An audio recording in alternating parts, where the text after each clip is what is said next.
Hi, welcome to Go Within Yoga.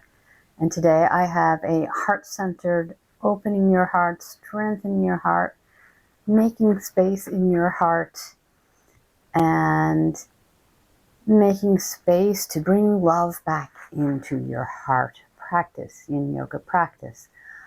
If you're not into those kind of intentions, I invite you to set one of your own, or think about what you'll be doing for your body physically, which is mostly strengthening the entire posterior chain, your whole back.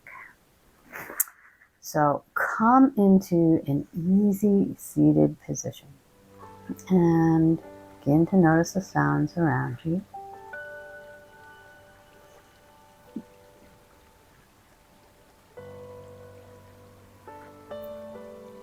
Notice anything that's touching your skin and how it feels. And breathing in and out, perhaps through your nose, maybe in through your nose and out through your mouth, whatever feels right to you. You don't need any props for this practice, but as always, make the practice your own. Bring whatever is going to make you comfortable in the practice. I'll be practicing without props today.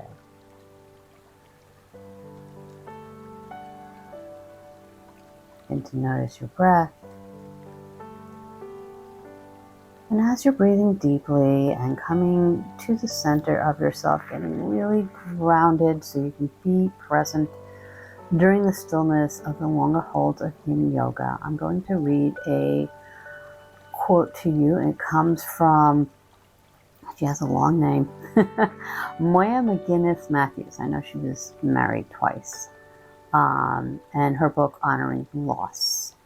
If you're new to my channel, I lost my mom a couple of months ago.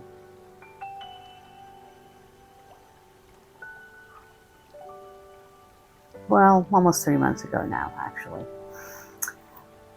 So the quote goes, all of my external activity, and she's talking about herself after she lost her first husband, and holding my internal pain somewhat at bay, but it wasn't healing me or helping me. So all her activity was not healing her or helping her to get unstuck. And that quote spoke to me. I haven't noticed that for myself, the pushing so you can push pain away, right? You keep yourself very, very busy so the pain can't overwhelm you. I haven't noticed that because energy was something I've been struggling with for the last couple of years, really. And a large part of that was due to caregiving. It's like I said, it's been about 3 months since my mom passed, and I'm actually doing a whole lot better energy-wise, which is not a big shock because I'm not driving back and forth and I'm not watching her decline. And anyway, so this is also a good practice if you are grieving the loss of a loved one. And I want to share this affirmation with you. I make space for love and peace. And we're going to do that right now. We're going to get started. If you haven't set an intention yet and you want a different intention, you can go ahead and do that right now. Otherwise, go ahead and open your eyes if you've closed them. Take one hand in front of, just below your belly button, your navel, and you're going to make circles. And I'm not going to mirror you, so don't mimic me exactly. What you're going to do, you're going to make circles with that hand, a little bit away from your body. A little bit away from your body. And you're going to bring your hand towards your right shoulder. Your right shoulder, okay? And you're simply going to close your eyes if that's comfortable for you. Breathe deeply. And just keep making circles towards your right shoulder. You might feel a little tingling in your hand, perhaps. Let's do a couple more here. And then make circles the opposite way. So you're moving towards your left shoulder. And sitting upright, straight spine. Breathing deeply in and out through your nose if possible.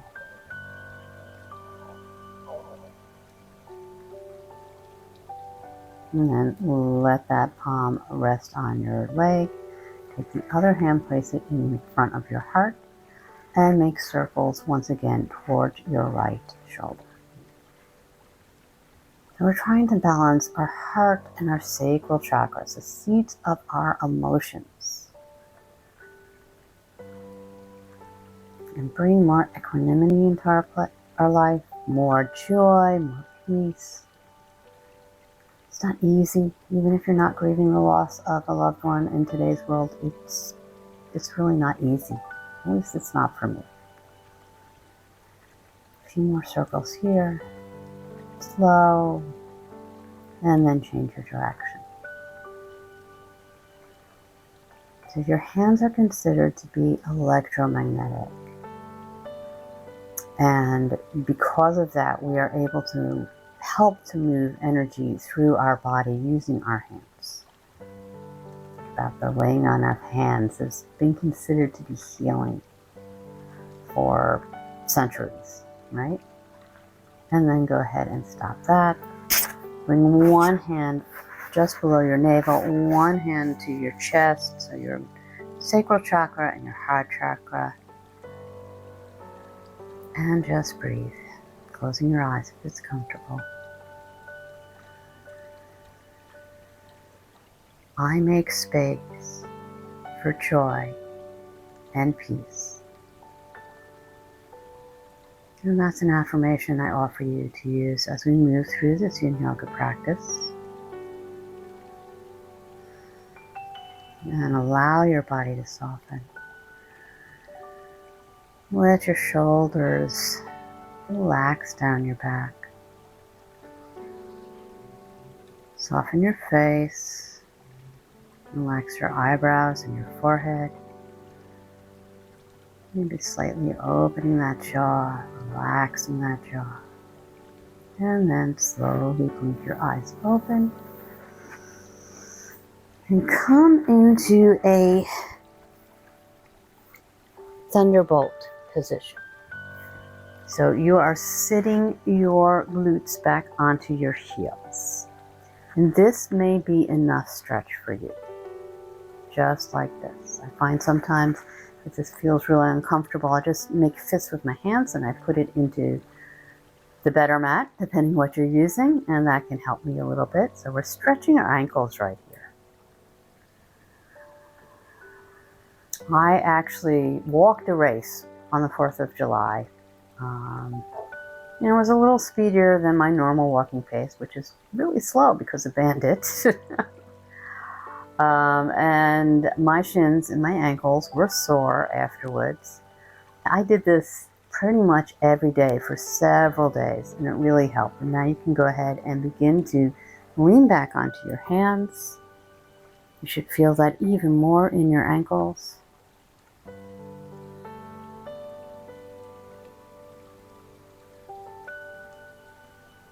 You allow your knees to raise up, get more sensation. If that's not comfortable, just keep them where they are. You can also place a block between your legs and sit on it, and that can also help if you're feeling discomfort in this position.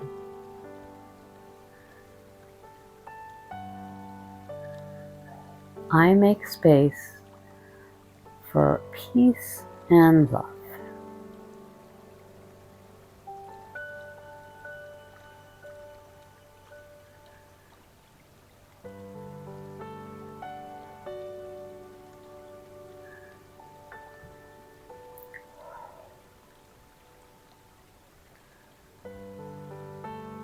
Always feel free to come in and out of a pose if you're getting a cramp, if you feel pain. And go ahead and you can come into laying on your stomach with your legs stretched out behind you. You don't have to turn around if you don't want to.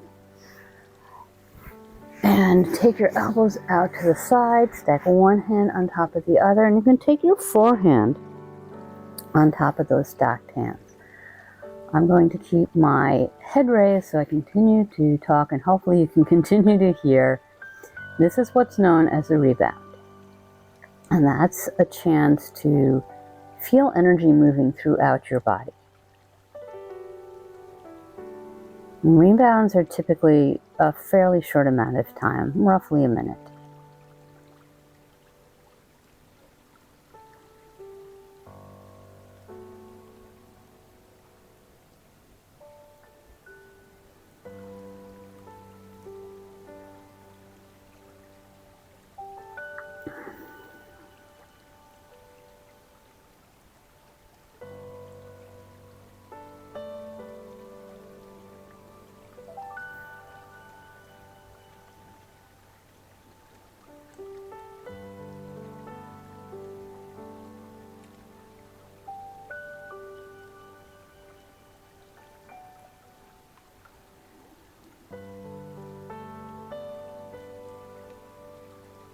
And last breath here.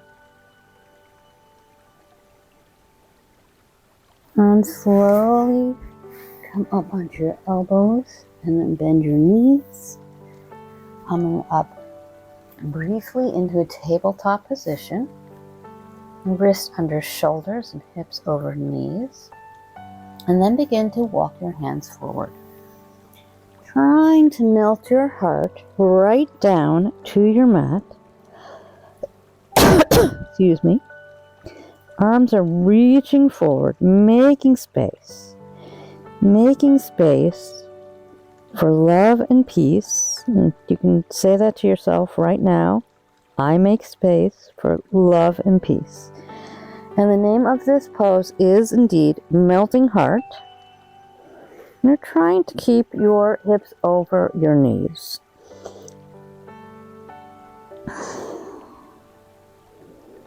Above me right now, there'll be a link to variations of Melting Heart.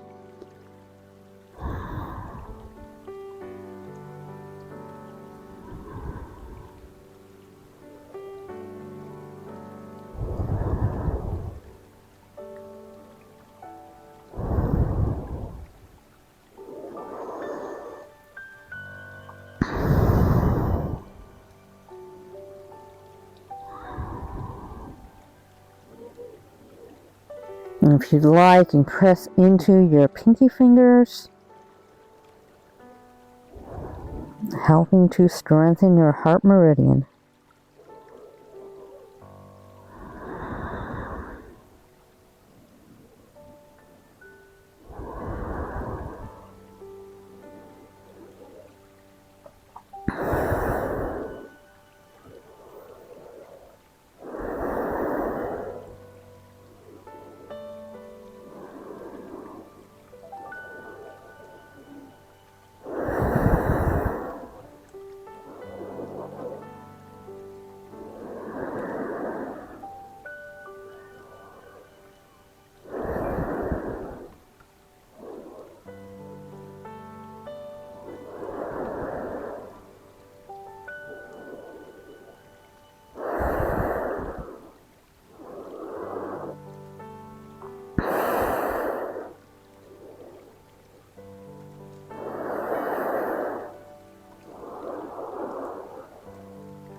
Last couple of breaths here.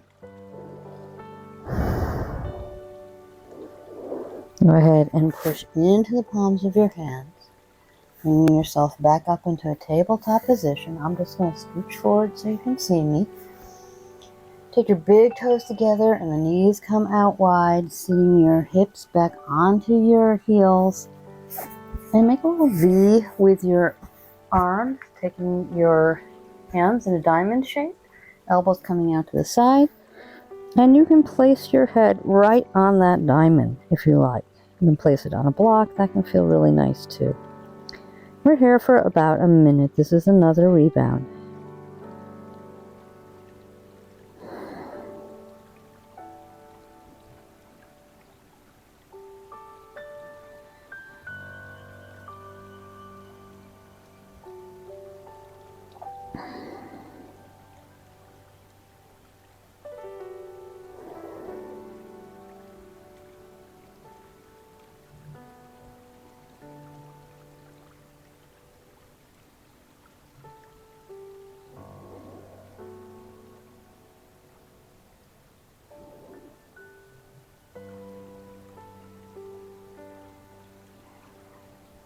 Last breath here. Go ahead and press into your palms. Coming back up, taking your legs out to one side. Actually, no. Stretching them behind you. Coming up onto your elbows. Sometimes a pillow or a bolster or some old blankets can feel really nice underneath your sacral area, underneath the navel center. And then take one leg, bend that knee. So your thigh is coming out perpendicular to your body, knee is bent, and your calf is parallel to your body. And the foot is flexed. If that feels good for you, you're in half frog pose.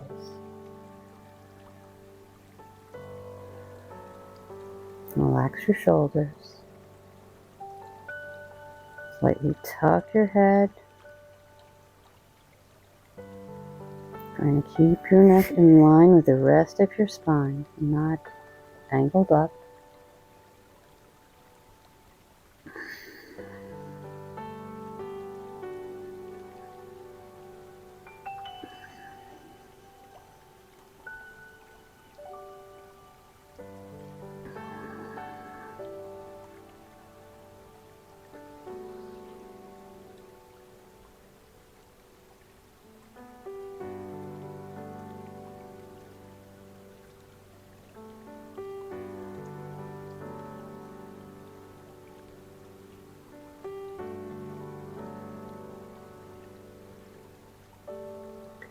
I make space for love and peace.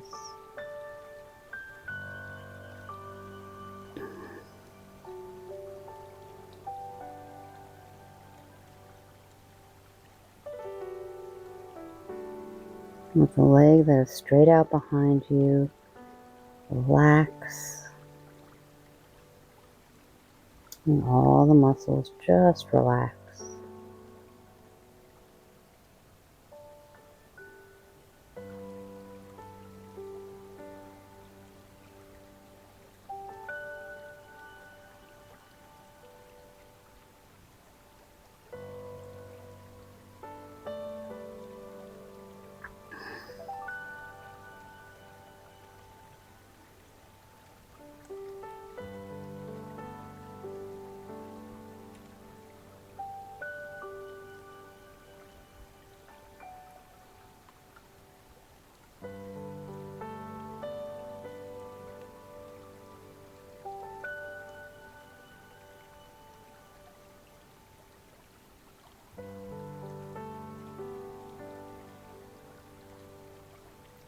Last couple of breaths on this side.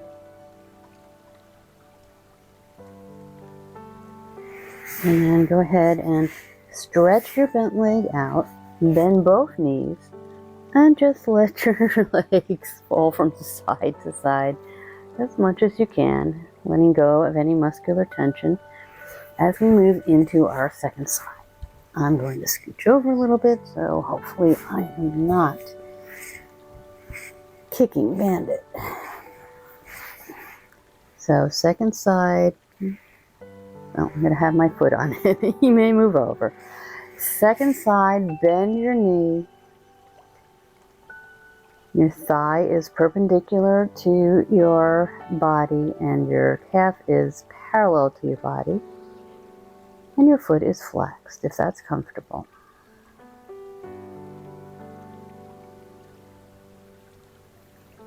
And I can tell you, because I have Bandit being my little block back there and my foot is slightly raised, I'm feeling this a lot more in my glute than I did on the first side, where I didn't have that little spacer.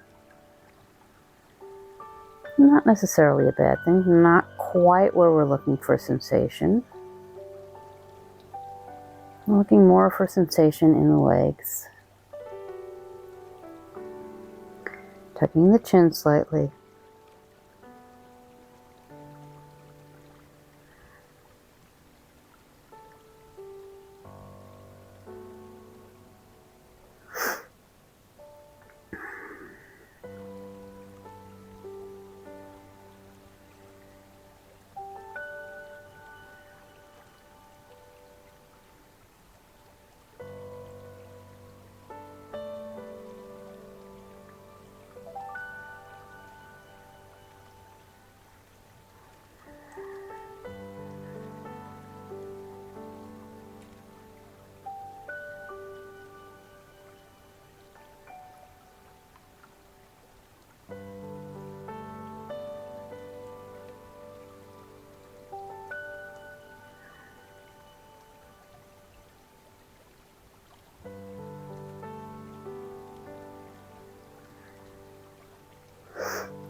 The last couple of breaths here.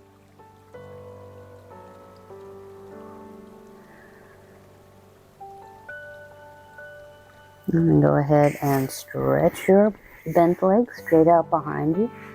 Bend both knees, and again, allow the legs to fall from side to side. Then let them fall to one side, roll onto your hip, and then onto your back, coming into your preferred position for Savasana. And I'm going to reread the quote I shared at the beginning of this practice, and then I just want to talk about something else very quickly.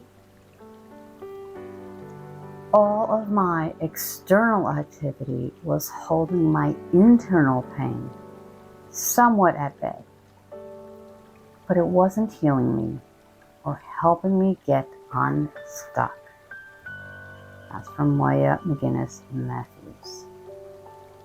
So perhaps as you relax into your Shavasana, bring your attention back to any intention you set at the beginning of this practice. I offered opening your heart, strengthening your posterior chain, also balancing our heart and sacral chakras to balance our emotions.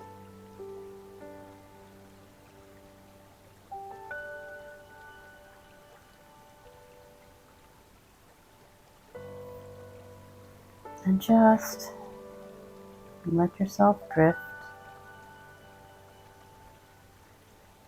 And then let yourself completely let go.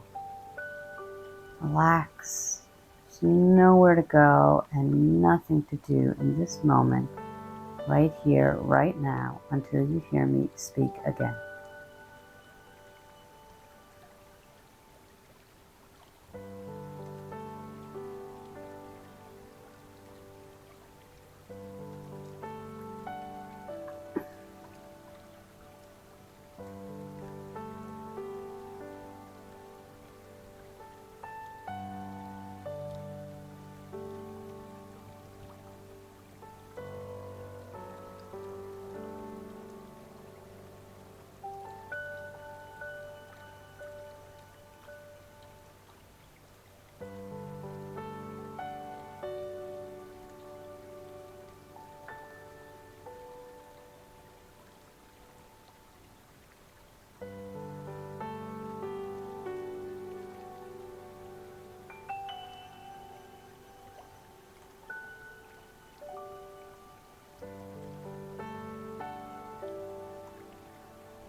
Feel free to hit the pause button and stay in your Savasana as long as feels right to you.